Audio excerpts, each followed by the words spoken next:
डंकावरचा अस्सल गावरान पद्धतीने बनवलेला कांदा लसूण मसाला कसा बनवायचा हे आज आपण पाहणार आहोत। याआधी मी एक रेसिपी शेअर केली होती, पण तो 3 किलोच्या प्रमाणात होता। त्यामध्ये अनेक प्रश्न विचारले गेलेले होते। 1 किलोच्या सुटसुटीत प्रमाणामध्ये हा कांदा लसूण मसाला बनवलेला आहे। तुम्हाला पडलेल्या सर्व प्रश्नांची उत्तरे या रेसिपीमध्ये मिळतील आणि तुम्ही 1 किलोच्या प्रमाणात मसाला आत्मविश्वासपूर्वक बनवू शकाल। नमस्कार, शोभाज किचन हेल्दी फूड मध्ये खूप खूप मनापासून स्वागत। नमस्कार, आज आपण कांदा लसूण मसाल्याची रेसिपी पाहणार आहोत। कोणत्याही भाजीची चव दुपटीने वाढवणारा हा कांदा लसूण मसाला जगप्रसिद्ध तर आहेच, पण प्रत्येक विभागामध्ये त्याला वेगवेगळी नावे आहेत। काही ठिकाणी याला काळा मसाला म्हणतात, काही ठिकाणी एसूर म्हणतात, तर काही ठिकाणी कांदा लसूण मसाला म्हणतात। सातारा विभागामध्ये याला काळे तिखट किंवा चटणी म्हणतात। हा मसाला भाजीमध्ये टाकल्यानंतर कोणत्याही इतर मसाल्यांची गरज भासत नाही। आपण 1 किलोच्या अचूक प्रमाणात कांदा लसूण मसाला बनवणार आहोत। रेसिपी प्रमाणे सर्व प्रमाण घेतलं तर अगदी 10 किलोचा मसाला सुद्धा तुम्ही आत्मविश्वासाने आणि परफेक्ट बनवू शकाल। डिस्क्रिप्शन बॉक्समध्ये कमी तिखट, मध्यम तिखट आणि जास्त तिखट असं तिन्ही मसाल्यांचं प्रमाण, मिरच्यांचे प्रमाण आणि गरम मसाल्यांचे प्रमाण देत आहे, त्यामुळे तिथे जाऊन तुम्ही चेक करू शकता। मी मध्यम तिखट असलेला मसाला बनवलेला आहे। मसाला बनवायचा म्हणजे प्रत्येक गृहिणीला प्रश्न पडलेला असतो, मिरच्या कोणत्या घ्यायच्या, त्या कशा प्रकारे भाजायच्या, त्यामध्ये गरम मसाले किती प्रमाणात टाकायचे, धने किती प्रमाणात टाकायचे, किंवा कांदा लसूण मसाला मिसळल्यानंतर तो खराब होईल का, तो कशा प्रकारे मिसळायचा, मिसळलेला मसाला खराब होऊ नये, त्याला जाळी लागू नये म्हणून कोणती काळजी घ्यायची, तो कशा प्रकारे स्टोअर करायचा, कांदा लसूण आणि मिठाचं प्रमाण किती असावं, खोबऱ्याचं प्रमाण किती असावं, या सर्व प्रश्नांची सविस्तरपणे उत्तरे तुम्हाला व्हिडिओमध्ये मिळतील। त्यामुळे व्हिडिओ जर तुम्ही पूर्णपणे पाहिलात तर कांदा लसूण मसाला बनवताना तुम्हाला कोणतीही अडचण येणार नाही। व्हिडिओ सविस्तर आहे त्यामुळे थोडा मोठा झाला आहे। परफेक्ट मसाला बनवण्यासाठी व्हिडिओ पूर्णपणे पहा। रेसिपीप्रमाणे बनवलेला मसाला 1 ते 1.5 वर्ष आरामशीर टिकतो। स्टेप बाय स्टेप आपण मसाला बनवतो। पहिली स्टेप आहे मिरच्यांची योग्य निवड।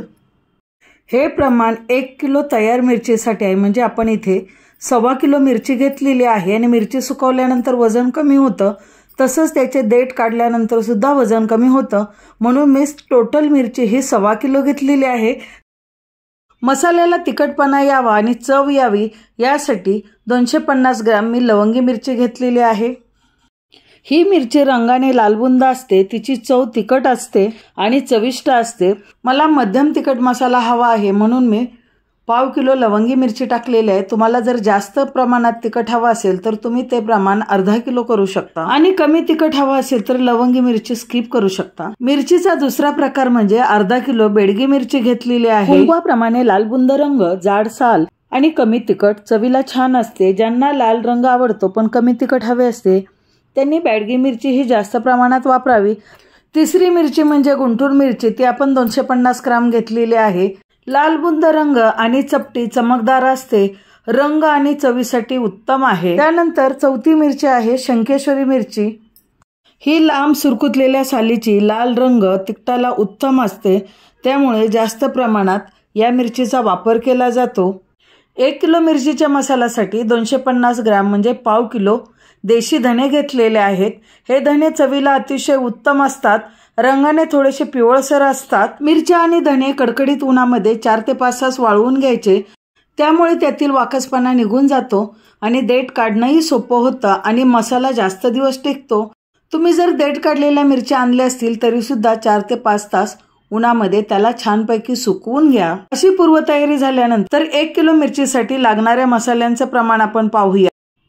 जिरे 50 ग्रॅम, मिरे 30 ग्रॅम, लवंग 30 ग्रॅम, दालचिनी 30 ग्रॅम, हळद किंवा सोरेगट्टे 20 ग्रॅम अशा प्रकारची हळद घ्यायची आहे। हळद 2 प्रकारची असते। त्यानंतर चक्री फूल 30 ग्रॅम, शाही जिरे आहेत किंवा शहाजिरे बोलतात, हे 30 ग्रॅम घेतलेले आहे। त्यानंतर रामपत्री ही गडद रंगाची असते, लाल रंगाची, ही 30 ग्रॅम घेतलेली आहे। त्यानंतर जायपत्री आहे, हिचा रंग थोडासा लाईट असतो, म्हणजे पिवळसर रंगाची केशरी अशी असते, ही 20 ग्रॅम घेतलेली आहे। रामपत्री आणि जायपत्री यामधला हा फरक पहा, ही डार्क आहे, लांब आहे आणि ही थोडी वेगळ्या कलरची आहे. त्यानंतर मसाला वेलची आहे 30 ग्रॅम, तेजपत्ता किंवा तेजपान 20 ग्रॅम, दगडफूल 30 ग्रॅम, त्रिफळ आहे किंवा तीरफळ बोलतात, हे 20 ग्रॅम घेतलेलं आहे. त्यानंतर नाकेश्वर 20 ग्रॅम, अशा प्रकारचं नाकेश्वर असतं.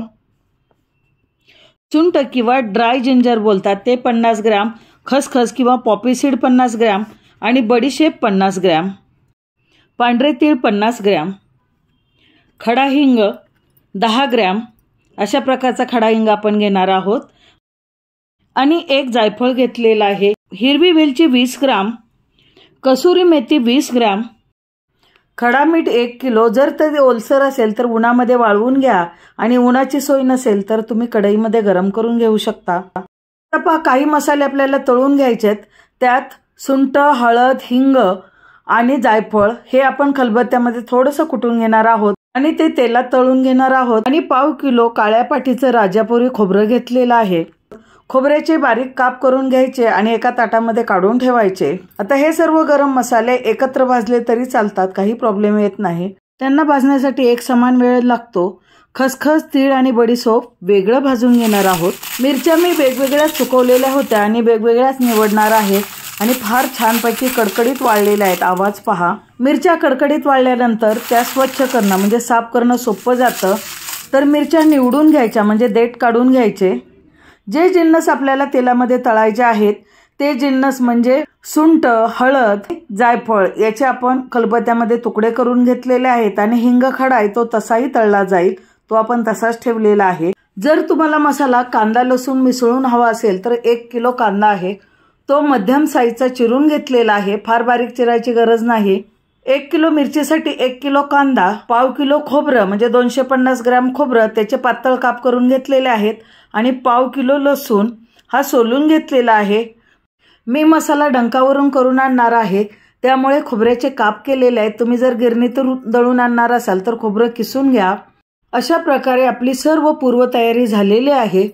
आता आपण पुढची स्टेप पाहू. मध्यम गॅसवरती कढई ठेवलेली आहे. कढई ठेवताना जाडबुडाची आणि पसरट ठेवलेली आहे. आता कमी वेळ लागणारे मसाले भाजून घेणार आहोत. सुरुवातीला आपण दगडफूल टाकलं, त्यानंतर त्यामध्ये तेजपत्ता किंवा तेजपान टाकलं. आता ह्या दोन्ही मसाल्याला कमी वेळ लागतो म्हणून आपण सुरुवातीला हे मसाले भाजून घेत आहोत. त्यामध्ये अगदी छोटा चमचा तेल टाकलं आणि अगदी काही सेकंदच हे मसाले भाजून घेतले. अर्ध्या मिनिटात भाजल्यानंतर मोठ्या परातीमध्ये मसाला काढून घेतला. त्याच कढईमध्ये गॅस लो केलेला आहे आणि बडीशेप आणि तीळ अर्धा मिनिट परतून घेतलं. आता मी गॅस बंद केला आणि कढई गरम आहे त्यामध्ये खसखस टाकली, कारण खसखस भाजायला खूप कमी वेळ लागतो. आता हे सर्व मिश्रण गरम कढईमध्ये फक्त परतून घेतलं आणि एका भांड्यामध्ये काढून घेतलं. त्याच कढईमध्ये आपण सर्व मसाले टाकलेले आहेत, ज्या मसाल्यांना एकसारखा वेळ लागेल आणि 3-4 चमचे तेल टाकलेलं आहे. एका वाटीमध्ये वाटीभर तेल मी घेतलेलं आहे आणि त्या वाटीमध्येच मसाला किंवा मिरच्या सर्व त्या तेलामध्येच भाजणार आहोत. मसाले किंवा मिरची भाजताना थोडासा तेलाचा वापर करायचा, नाहीतर मसाला फकफकीत होतो आणि फार तेलाचा वापर केला तर मसाला घसरतो आणि बारीक होत नाही. म्हणून मिरच्या आणि मसाले भाजताना तेलाचं प्रमाण योग्य ठेवायचं आहे. कढईमध्ये कसुरी मेथी आहे, ती अर्धा मिनिट परतून घेतली आणि साईडला काढून ठेवली. त्याच कढईमध्ये पाव किलो धने आहेत, मध्यम गॅसवरती 1 मिनिटासाठी भाजून घेतले आणि साईडला काढून ठेवले. आणि हे सर्व मिश्रण एकाच परातीमध्ये काढून घेतलेलं आहे. कढई थोडीशी पुसून घेतली आणि आता त्याच कढईमध्ये मिरच्या भाजून घ्यायच्या. मिरची फक्त मी लवंगी भाजणार आहे आणि बाकीच्या मिरच्या आहेत त्या निवडून वाळवून घेतलेल्या आहेत, त्या मिरच्या भाजणार नाही, कारण त्या जर मिरच्या भाजल्या तर त्याचा रंग कमी होतो म्हणजे कमी लाल होतो. म्हणून फक्त लवंगी मिरची आहे, ही मी 1 ते 2 मिनिट मध्यम गॅसवरती थोडंसं तेल टाकून भाजून घेतली. त्यानंतर पहाशा पिवळ्या किंवा केशरी झालेल्या मिरच्या असतात ह्या काढून टाकायच्या. ह्या जर मिरच्या काढल्या नाहीत तर तुमचा मसाला पिवळसर होण्याची शक्यता असते, म्हणजे त्यातील लालसरपणा कमी होतो. मिरच्या अर्धा मिनिट भाजल्यानंतर त्यामध्ये 2 चमचे तेल टाकलं.